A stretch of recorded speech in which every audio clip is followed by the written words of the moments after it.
नमस्कार, मैं हूं दिबांग और इस समय मैं हूं काठमांडू में। नेपाल की राजनीति में पिछले 2 दिनों में नाटकीय मोड़ आए और परिणाम स्वरूप प्रधानमंत्री बने तीसरी बार प्रचंड जी पुष्प कमल दहल। आपको बहुत बहुत बधाइयां। थैंक यू वेरी मच, बहुत बहुत धन्यवाद। ये बताइए कि पहाड़ सी चुनौतियां हैं, यानी अगर देखें जब से संसदीय लोकतंत्र यहाँ से शुरू हुआ तब से पिछले 32 सालों में 33 सरकारें आई। अगर आप देखें तो पिछले 16 सालों में 13 प्रधानमंत्री बने। तो इस बार आप जमे रहेंगे, पूरा कार्यकाल करेंगे, इसकी क्या गारंटी है? आप इसको कैसे देखते हैं? नहीं, आप जो बता रहे हैं नेपाल के लोकतांत्रिक आंदोलन के विकास के क्रम में हमारा जो यूनिकनेस कहिए, हमारा कुछ मौलिकता भी है। पार्टियों के बीच में विवाद, बहस और संघर्ष की परिस्थिति भी है और एकता और रूपांतरण की भी एक अपना अलग किस्म का चरित्र भी है। तो मुझे लगता है कि इसी प्रक्रिया में यहाँ पे काफ़ी उतार चढ़ाव तो है, लेकिन फिर उस उतार चढ़ाव के बीच में भी यहाँ पे एक एकरूपता भी है, तालमेल भी है। और मुझे लगता है कि इस बार मैं जिस प्रक्रिया से प्रधानमंत्री बना हूँ, इसको मुझे लगता है कि नेपाल की लास्ट एक इलेक्शन जो हुआ, ये इलेक्शन की मत का जो परिणाम था, वो परिणाम के मुताबिक ही अभी सरकार बनी हुई है। विभिन्न विचारधारा, राजनीतिक एजेंडा के पार्टी और लोगों के बीच में जनता की चाहना के मुताबिक, जनता चाहती थी कि सब मिल के काम करो, तो उसी के मुताबिक ये बना हुआ है।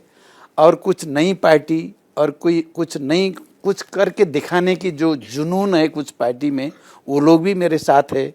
और अनुभवी और जो लंबा राजनीतिक संघर्ष का जिसका जीवन है, वैसे पार्टी और नेता भी मेरे साथ है। इसलिए मुझे लगता है कि ये पूरा समय चलेगा। और इसमें जैसे आपने खुद कहा कि नई पार्टियां हैं, रवि लामेछानी की नई पार्टी है जो कहती है कि हम वामपंथी नेताओं का इतिहास देखेंगे, उनका करप्शन देखेंगे। और अगर आप देखें तो राजशाही समर्थक पार्टी, आप उसके खिलाफ जंगलों में जाके लड़ते रहे, तो कैसे समन्वय बिठाएंगे? क्या सूत्र होगा आपका? ये तो मैंने अब ये भी कहा कि पार्टियों का अपना अपना विचार भी है, राजनीतिक एजेंडा भी है, लेकिन हम सब आज की तारीख में एक साथ जुड़े हैं, तो उसका आधार है संविधान, कॉन्स्टिट्यूशन। अपना जो भी विचार हो, राजनीतिक एजेंडा हो, लेकिन ये कॉन्स्टिट्यूशन के बारे में हम सबको इसके साथ ही जाना चाहिए, कॉन्स्टिट्यूशन के मुताबिक ही काम करना चाहिए। हम संघीय लोकतांत्रिक गणतंत्र में हैं, समावेशी समानुपातिक लोकतंत्र की प्रक्रिया चल रही है, उसको मजबूत करना चाहिए, इसमें कोई दो राय नहीं है। इसलिए मैं प्रधानमंत्री के रूप में अभी जिस चीज़ को आगे बढ़ा रहा हूँ, ये संविधान कार्यान्वयन की प्रक्रिया को, ये संविधान परिमार्जन की प्रक्रिया को, इसलिए इसमें कोई दो राय नहीं है। ठीक है। हमने देखा कि भारत के प्रधानमंत्री मोदी ने आपको सबसे पहले बधाई देने वाले नेताओं में वो रहे विश्व के। किस तरह का संबंध आप चाहेंगे भारत और नेपाल के बीच में? सबसे महत्वपूर्ण बात यह है कि जब मैं प्रधानमंत्री के रूप में राष्ट्रपति के यहाँ से निकल रहा था, पहला मुझे कंग्रेचुलेशन आया भारतीय राजदूत की तरफ से। एक्सेलेंसी भारतीय राजदूत ने किया, तो मैंने कहा कि आप ही पहला डिप्लोमेट है जिसने कंग्रेचुलेट किया। उसके तुरंत बाद प्रधानमंत्री मोदी जी का ट्वीट आया और बधाई करके, और नेपाल भारत संबंध को और मजबूत करने की अपेक्षा के साथ वो पहले प्रधानमंत्री थे जिसने मुझे कंग्रेचुलेट किया। और ये भी संयोग की बात कही है या ये है कि ये पहला ये इंटरव्यू भी मैं आपसे और भारतीय इस चैनल को ही मैं दे रहा हूँ, इसलिए मुझे बहुत खुशी और गर्व है। मुझे लगता है कि लास्ट टाइम जब मैं भारत विजिट में था, बहुत खुले दिल से, खुले दिमाग से बहुत सारे विषय में हमारी बातचीत हुई है। और नेपाल भारत संबंधों को आगे बढ़ाने के संदर्भ में दोनों देशों की जेन्युइन कंसर्न को एक दूसरे मिल के संबोधन करना चाहिए, हम मिल के करेंगे, ये एक बहुत बड़ा कमिटमेंट वहाँ पे दिखाई दिया था। तो मैं सोचता हूँ कि आने वाले दिन में मैं जिस तरीके से भारतीय नेताओं के साथ मेरी बातचीत हुई है, जो विश्वास के साथ हमें आगे बढ़ रहे हैं, नेपाल की प्राकृतिक साधन स्रोत के सदुपयोग के संदर्भ में, बॉर्डर इश्यू के संदर्भ में, इकोनॉमिक इश्यू के संदर्भ में, व्यापार व्यवसाय के संदर्भ में, और बाकी काफ़ी प्रोजेक्ट है भारत नेपाल मिल के करना है, इस सब को एक सही दिशा में ले जाने की ही मेरी प्रतिबद्धता है। और मुझे लगता है कि आने वाले दिन में हमारे जो विशिष्ट संबंध है नेपाल और भारत की, हमारी इतिहास, हमारी भूगोल, हमारी कल्चर, हमारी ज्योग्राफी, सभी को और मजबूत करने की दिशा में ही हम आगे बढ़ेंगे। और हमने देखा कि जो पिछले प्रधानमंत्री थे ओली जी, उन दिनों बड़ी खटास आई। राम कहाँ पैदा हुए, भगवान राम, उन्होंने कहा कि दक्षिण नेपाल में पैदा हुए। नक्शा बदलने की बात हुई। फिर उन्होंने ये भी कहा, जिसको आपने अनडिप्लोमेटिक कहा, कि भाई भारत के लोग यहाँ हमारी सरकार को पलटना चाह रहे हैं। उस खटास को कैसे अब वो इतिहास बन चुका है, वो विगत की बात बन चुकी है। अब परिस्थिति बिल्कुल नई हुई है, नई विश्वास के साथ।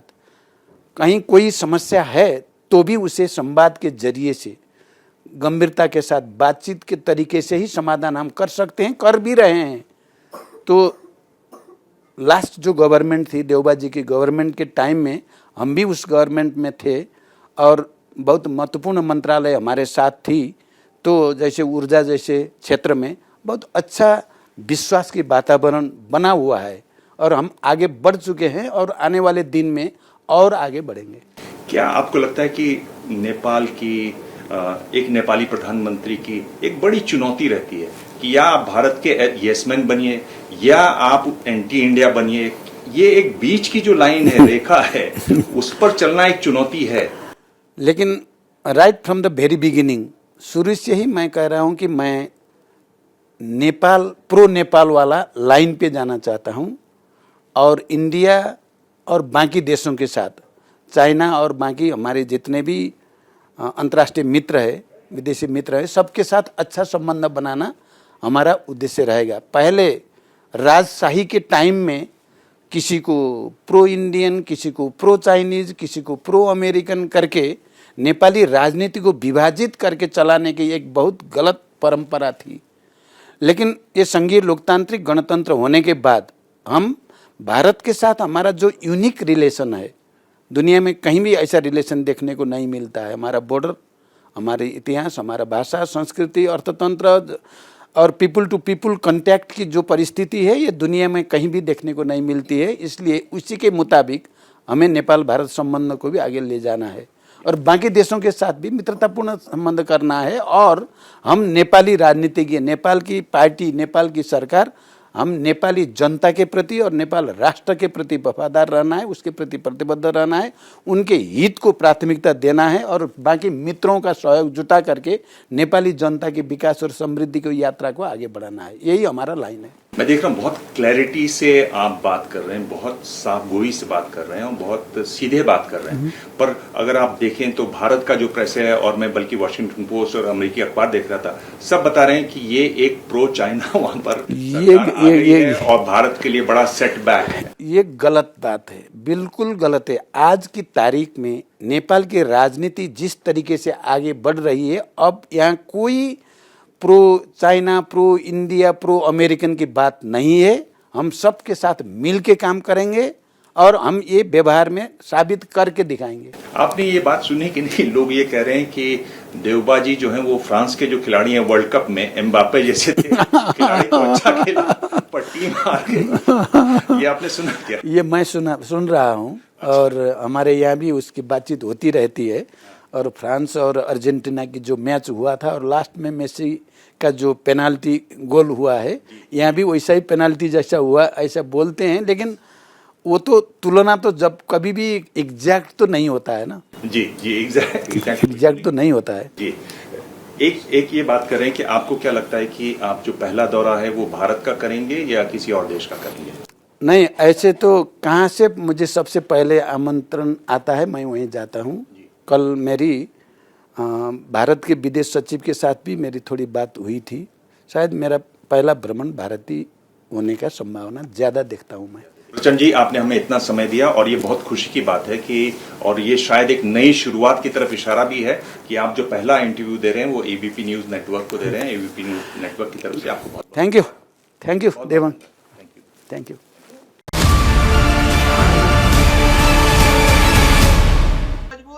क्या मजबूरी है मेरी, बताइए। मैं अभी आपको बताती हूँ कि मैंने ओए होए होए होए होए, नमकीन के चटकारे लेते हुए टकटकी मार के डिबेट शो को पॉज रिपीट कर कर के देख रहे हैं जोगिंदर जी। इनकी तरह आप भी देखें अपनी फेवरेट डिबेट्स को रिपीट कर और डाउनलोड कीजिए एबीपी लाइव ऐप अपने स्मार्ट टीवी पर।